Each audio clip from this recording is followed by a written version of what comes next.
السلام علیکم، welcome to قلمدان نوٹ۔ یہ ناول آپ قلمدان چینل پر دیکھ اور سن رہے ہیں۔ ایسے مزے کے ناول سننے اور پڑھنے کے لیے چینل کو سبسکرائب کریں اور گھنٹی کے بٹن کو دبانا نہ بھولیں تاکہ آپ کو ہماری ہر آنے والی نئی ویڈیو آسانی سے مل جائے۔ شکریہ۔ ناول عشق ذات از علوشہ صافی، قسط نمبر 13۔ ان کے ہاں 2 ہفتوں کی چھٹیاں چل رہی تھیں۔ وہ اس وقت دوستوں کے ساتھ میدان میں فٹ بال کھیلنے میں مصروف تھا۔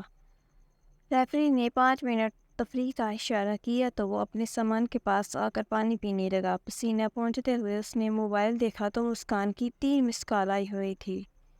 اسے وقت دیکھ کر حیرانگی سے اس وقت کیسے فون کیا اس نے اتنی صبح؟ یہ سوچتے اس نے کال ملائی۔ مسکان: السلام علیکم صہیب، کیسے ہیں آپ؟ اس نے خوشگوار انداز میں کہا۔ صہیب کے تعجب میں اور اضافہ ہوا۔ صہیب: میں تو ٹھیک ہوں، تم نے اتنی صبح کال کیسے کی؟ وہ اپنے بینچ پر بیٹھے ٹیک لگا کر اس سے بات کر رہا تھا۔ مسکان: جی میں ہاسپٹل آئی ہوئی ہوں۔ صہیب: ہاسپٹل کیوں، کیا ہوا تمہیں؟ اس نے سیدھا ہوتے ہوئے بے چینی سے پوچھا۔ مسکان: ارے مجھے کچھ نہیں ہوا، کومل آپی کے ساتھ آئی تھی، مبارک ہو آپ چاچو بن گئے، اس نے خوشی سے چہکتے ہوئے کہا۔ صہیب: اوہ ہاں، بائی نے بتایا تھا خوشخبری کا، خیر مبارک، شکریہ، اس نے مسکرا کے کہا۔ کچھ دیر اور بات کرنے کے بعد کال کاٹ دی۔ ابھی میچ دوبارہ شروع ہونے میں کچھ وقت تھا۔ اس نے عثمان کو فون ملایا اور مبارکباد پیش کی۔ اس سے بات ختم کر کے وہ واپس بھاگتا ہوا میدان میں چلا گیا۔ بورڈ کا نتیجہ اعلان ہو چکا تھا۔ مسکان اور ستارہ دونوں کے ہی A+ نمبر آئے تھے۔ اب ان کے اگلے اقدامات یونیورسٹی میں داخلے کے ساتھ ساتھ ستارہ کی شاپنگ کرنے کے تھے۔ اس دن بھی وہ شاپنگ کرنے کے لیے گئی تھی جب بہار صاحب نے کال کر کے جلدی واپس آنے کا کہا۔ جس وقت وہ گھر پہنچی اس نے لاؤنج میں کچھ نئے چہرے دیکھے۔ حارث صاحب: آؤ مسکان۔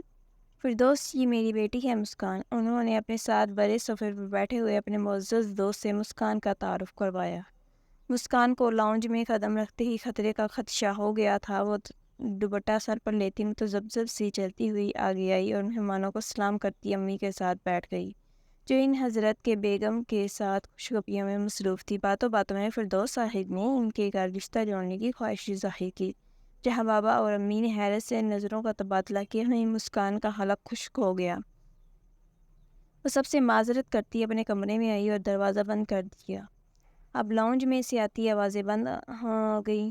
حارث صاحب: ان کے ساتھ رشتہ جوڑنا تو ہمارے لیے اعزاز کی بات ہے فردوس صاحب، لیکن مسکان میری اکلوتی بیٹی ہے، اس کی رضامندی میرے لیے اولین ترجیح ہے، میں اس سے پوچھ کر ہی آپ کو جواب دوں گا، انہوں نے چائے کا کپ رکھتے ہوئے کہا۔ فردوس صاحب: جیسے آپ کو مناسب لگے حارث صاحب، ہم آپ کے ہر فیصلے کی قدر کریں گے، آپ کے فون کا انتظار رہے گا۔ انہوں نے بھی چائے کا کپ رکھا اور بیگم کو اشارہ کرتے جانے کے لیے اٹھ گئے۔ حارث صاحب کے اصرار پر بھی انہوں نے کھانے پر رکنے کی زحمت نہیں دی اور وہاں سے چلے گئے۔ پہلے سیمسٹر کے نسبت دوسرا سیمسٹر آغاز سے ہی تھکا دینے والا اور طویل مدت ثابت ہوا۔ پہلے سیمسٹر کے مقابلے میں اپنی کارکردگی برقرار رکھنے اور اسے اور زیادہ محنت کرنی پڑ رہی تھی۔ دوستوں کے ساتھ باہر گھومنا پھرنا بھی کم کر دیا تھا۔ گھر میں حسب ضرورت خاموشی نہ ملنے کی بنا پر وہ روز یونیورسٹی سے لائبریری چلا جاتا اور رات دیر سے صرف سونے کے لیے گھر جاتا۔ اس معمول کے چلتے اس کا فاروق اور اس کی فیملی کے ساتھ بیٹھنا بھی کم ہو گیا اور اس نے فاروق سے گھر کی اضافی چابی طلب کر لی تاکہ جب وہ گھر لیٹ آئے تو بنا کسی کی نیند خراب کیے خود ہی دروازہ کھول کے اندر داخل ہو جایا کرے۔ مسکان نے اسی ستارہ کی منگنی کی خبر کر دی تھی جس میں مشغول ہونے کی وجہ سے وہ 5 یا 10 منٹ سے زیادہ بات نہیں کر پاتے تھے، اور اس بات کا فائدہ زہیب کو ہی ہو رہا تھا۔ وہ سنڈے کے دن بھی لائبریری یا کیرل کے ہاسٹل اسٹڈی ایریا میں چلا جاتا۔ اس دن بھی وہ کسی پروجیکٹ میں پر کام کر رہا تھا۔ وہ چونکہ کیرل فائن آرٹ اسٹوڈنٹ تھی اس لیے وہ زہیب کے ساتھ اسکیچ بنانے میں مدد کر رہی تھی۔ وہ نیچے بیٹھا چارٹ پیپر پر رنگ بھر رہا تھا، اس کے ہاتھ سیاہی سے لت پت تھے جب اس کا فون بجا۔ اس نے مصروف انداز میں دیکھا اور موبائل گندا ہونے سے بچانے کے لیے اسپیکر آن کیا۔ زہیب: ہاں مسکان بولو، اس نے مصروف انداز میں جواب دیا۔ مسکان کا بگڑا ہوا موڈ اور بگڑنے لگا۔ مسکان: صہیب مجھے آپ سے کچھ ضروری بات کرنی ہے۔ وہ اپنے بیڈ روم میں کھڑکی کے سامنے رکھے سنگل صوفے پر بیٹھی اضطراب میں ناخن چبا رہی تھی۔ صہیب: ہاں سن رہا ہوں کیرل، جہاں نہیں؟ سرخ نشان پر، ہاں وہاں۔ وہ ساتھ ساتھ کیرل کو ہدایات بھی دے رہا تھا۔ مسکان کو اس کا توجہ نہ دینا کھٹک رہا تھا، لیکن صہیب اب بھی مصروف نظر آ رہا تھا۔ ہیلو مسکان، مجھے بہت کام ہے، تم بول رہی ہو یا میں فون کاٹوں؟ اس نے مسکان کی لمبی خاموشی سے چیر کر کہا۔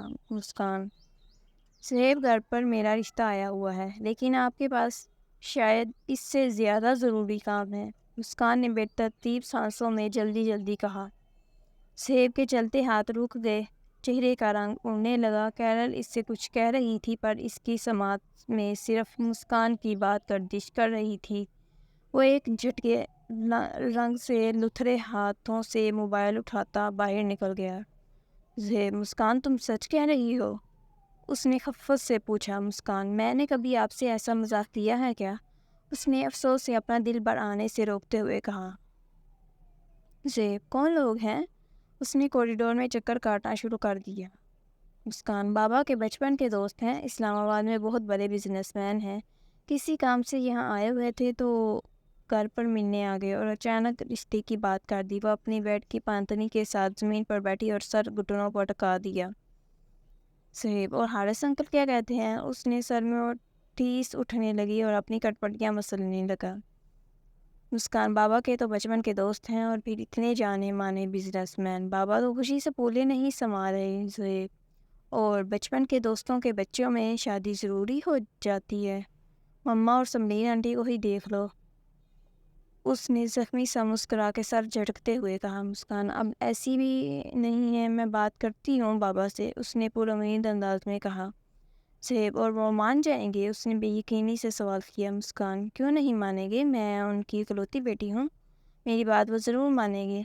اس نے صہیب کو خود سے زیادہ پریشان دیکھ کر آس دلائی۔ صہیب: امید ہے ایسا ہی ہو۔ مسکان: پہلے تم بات کرو، اگر بابا نہیں مانتے تو مجھے فوراً اطلاع دو، میں مما سے بات کرتا ہوں، اوکے؟ اس نے مسکان کو تجویز دی۔ مسکان نے حامی بھرتے اسے تسلی دی اور واپس اپنا کام جاری رکھنے کو کہہ کر کال کاٹ دی۔ صہیب کا دل کام سے اچاٹ ہو گیا تھا، اسے اپنا دماغ بے حس ہوتا ہوا محسوس ہوا۔ وہ اندر جانے کے لیے مڑا تو اس نے کیرل کو ہار کے چوکھٹ پر ہاتھ باندھے کھڑا پایا۔ کیرل تم اپنا پروجیکٹ پورا کریں؟ اس نے سپاٹ انداز میں جتاتے ہوئے پوچھا۔ صہیب: میرے سر میں درد ہو رہا ہے، باقی کا کام تم اپنے حساب سے دیکھ لو، اس نے بھاری قدموں سے اندر جاتے ہوئے کہا۔ کیرل کو وہ کسی اور دنیا میں کھویا ہوا لگا۔ کیرل: کیا تم ٹھیک ہو؟ اس نے پریشانی سے اس کے کندھے پر ہاتھ رکھے پوچھا۔ صہیب: ہاں بس گھر جا کر آرام کرنا چاہتا ہوں۔ اسے اپنی آواز کسی کھائی سی آتی محسوس ہوئی۔ وہ بنا کیرل سے نظریں ملائے اپنا سامان سمیٹ کر وہاں سے چل پڑا۔ کیرل نے افسوس سے اسے جاتے دیکھا اور پھر اس ادھورے چارٹ پیپر کو۔ ڈائننگ ٹیبل پر آج موضوع گفتگو فردوس صاحب اور ان کی پیشکش رہی۔ آج شکیل چاچو اور ان کی فیملی بھی ان کے ساتھ ٹیبل پر موجود تھی۔ بابا بڑی دلچسپی سے فردوس اور اپنی دوستی کے قصے سناتے رہے۔ کھانا کھاتے ہوئے سب کا ٹائم اچھا پاس ہو رہا تھا، سوائے مسکان کے۔ جیسے جیسے باقی گھر والے بابا کی باتوں سے مسرور ہو رہے تھے، ویسے ویسے مسکان کی بے چینی میں اضافہ ہو رہا تھا۔ اس کی یہ کیفیت ستارہ سے چھپائے نہیں چھپ سکی۔ اس نے کئی دفعہ ابرو ریزی سے مسکان کو سکون سے رہنے کا اشارہ کیا، پر اس کی اس طرح میں کوئی کمی نہیں ہوئی۔ عرفان بھائی بھی اس کے چہرے پر پریشانی کے اثرات دے سکتے تھے۔ سب کی باتوں سے اکتا کر وہ کھانا بیچ میں ہی چھوڑ کر کمرے میں بھاگ گئی۔ امی: اسے کیا ہوا بھائی؟ امی نے اسے پکارتے ہوئے کہا۔ سمرین آنٹی: ایسے سب کے سامنے بار بار رشتے کا ذکر آئے گا تو وہ شرمائے گی نہیں تو کیا؟ پھر سے ہنستے مسکراتے باتوں میں لگ گئے۔ عرفان کے کچھ دیر پہلے کا گمان سچ ثابت ہوا۔ کھانے کے بعد عرفان مسکان کے کمرے میں آیا۔ مسکان بیڈ پر پاؤں اوپر کیے بیٹھی تھی اور سر گھٹنوں پر ٹکایا ہوا تھا۔ عرفان: کیا ہوا میری سونا کو؟ اس نے پیار سے اس کے سر پر ہاتھ پھیر کر کہا۔ مسکان: بھائی مجھے شادی نہیں کرنی، اس نے منہ بسوڑتے ہوئے کہا۔ عرفان: شادی تو سب کرتے ہیں میری گڑیا، انہوں نے پیار سے سمجھاتے ہوئے کہا، لیکن مجھے ابھی نہیں کرنی، میں آگے پڑھنا چاہتی ہوں، اب کچھ کریں بھائی، بابا کو روکیں پلیز۔ اس نے عرفان کا ہاتھ پکڑ کر التجا کی۔ عرفان اچھا تم فکر مت کرو، میں صبح بابا سے بات کرتا ہوں، میں تمہارے ساتھ ہوں، جب تک تم نہ کہو بابا تمہارا رشتہ نہیں کروائیں گے۔ مسکان ان کی یہ بات سن کر تر و تازہ ہو گئی۔ اس نے بھائی کا شکریہ ادا کیا۔ عرفان اسے کچھ دلاسا دلا کر باہر چلے گئے۔ اسے کچھ سکون ملا۔ اب وہ آگے کا لائحہ عمل سوچ رہی تھی۔ وہ آج جلدی گھر آ گیا تھا۔ فاروق اور شیزا ابھی تک جاگ رہے تھے، البتہ بچے سو گئے تھے۔ فاروق کدھر گم ہو تم؟ آج کل نظر ہی نہیں آتے، لگتا ہے لندن کے رنگ میں رنگ گئے ہو۔ انہوں نے صہیب کو لاؤنج میں داخل ہوتے دیکھ کر کہا۔ صہیب چہرے پر جعلی مسکراہٹ لاتا قریب آیا اور ان کے ساتھ صوفے پر بیٹھ گیا۔ صہیب ایسی بات نہیں ہے، بس پڑھائی میں مصروف ہوں۔ آپ کا کام کیسا چل رہا ہے؟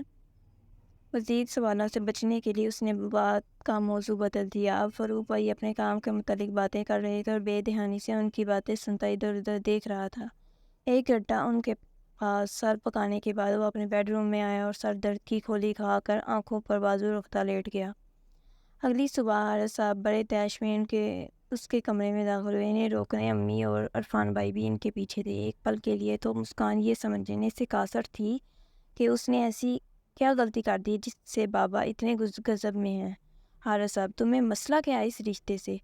اچھے لوگ ہیں، بڑے کاروبار ہے، نیک لڑکا ہے، ان کے ہاں رشتہ کرنے تو لڑکیوں کی لائن لگی پڑی ہے۔ تمہیں تو خوش ہونا چاہیے کہ فردوس نے تمہارا انتخاب کیا۔ وہ اس کے سر پر کھڑے تیز آواز میں بول رہے تھے اور مسکان کو اپنے پیروں سے جان نکلتی محسوس ہوئی۔